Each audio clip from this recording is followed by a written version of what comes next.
This is the Miller philosopher. The elves in Tolkien's universe are a lot like the Vulcans in the Star Trek universe.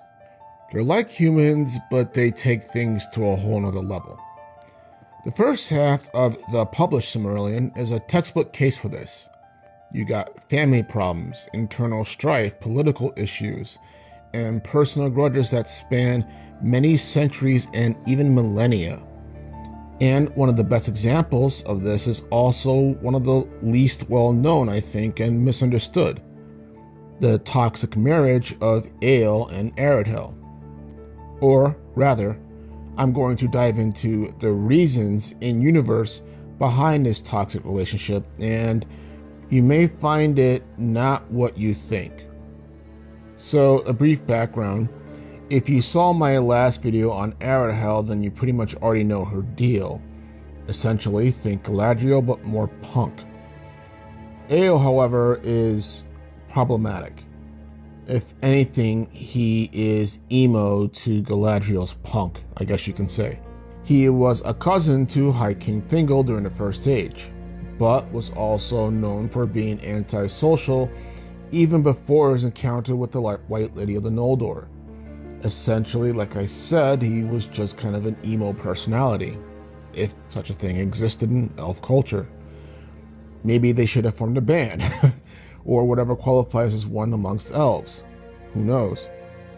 Anyway, his unfriendly tendencies are implied to be tolerated because he was also a gifted blacksmith, forging the legendary blades Angoriel and Anglako.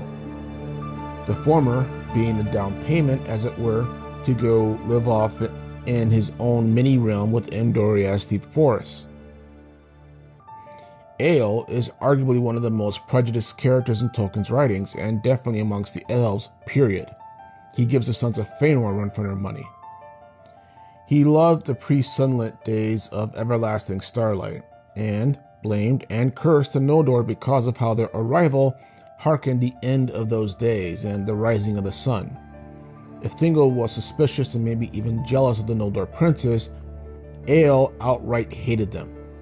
However, despite these red flags, that isn't to say that there wasn't nuance to him as well.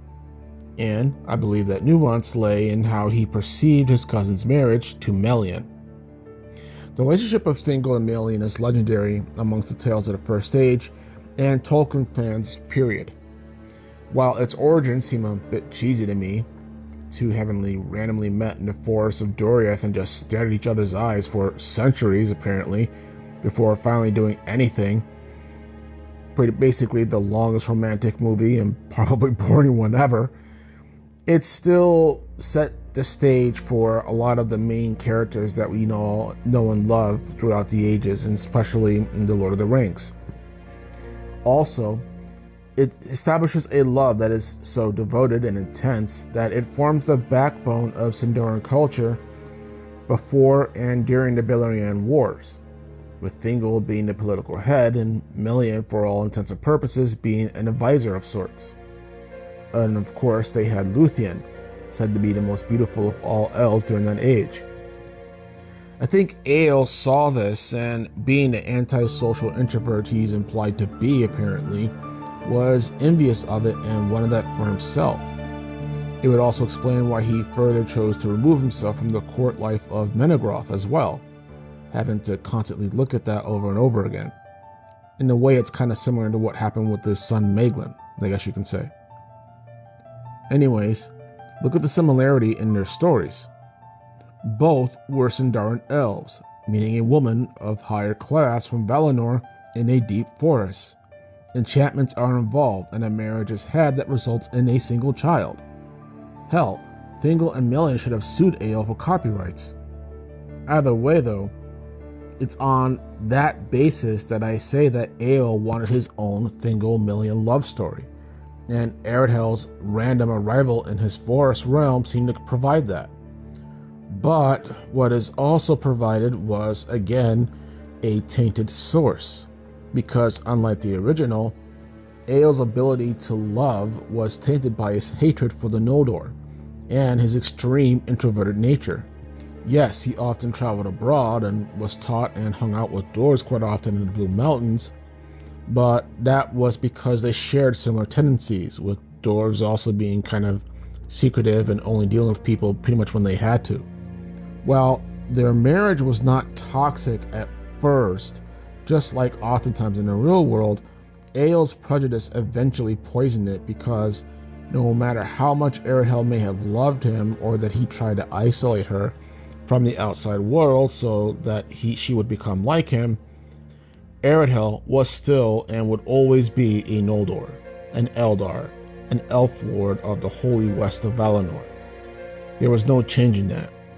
And, more importantly, she was still rebellious in nature, though it was quieted for a long time because of their son Maeglin.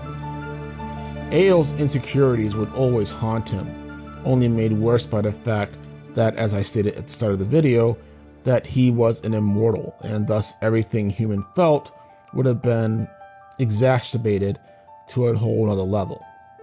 So, from that light, it should be no surprise that he would try to pretty much murder his own son, or that he was possessive enough to the point where he stalked his estranged family across so many leagues. And from this behavior in front of Turgon, it's clear that he had come to see his family not as family or people, but possessions. Whether this became a fact for him during his trek, or if he had always felt that way, I believe his insecurities made it so, and that he needed that control because of who the Noldor were. It was a toxic mess that isn't matched in Tolkien's tales until much later, I think, during the Second Age, with the marriage between the Númenórean High King Eldarion and his estranged wife, High Queen Arendes. But that's a tale for another time.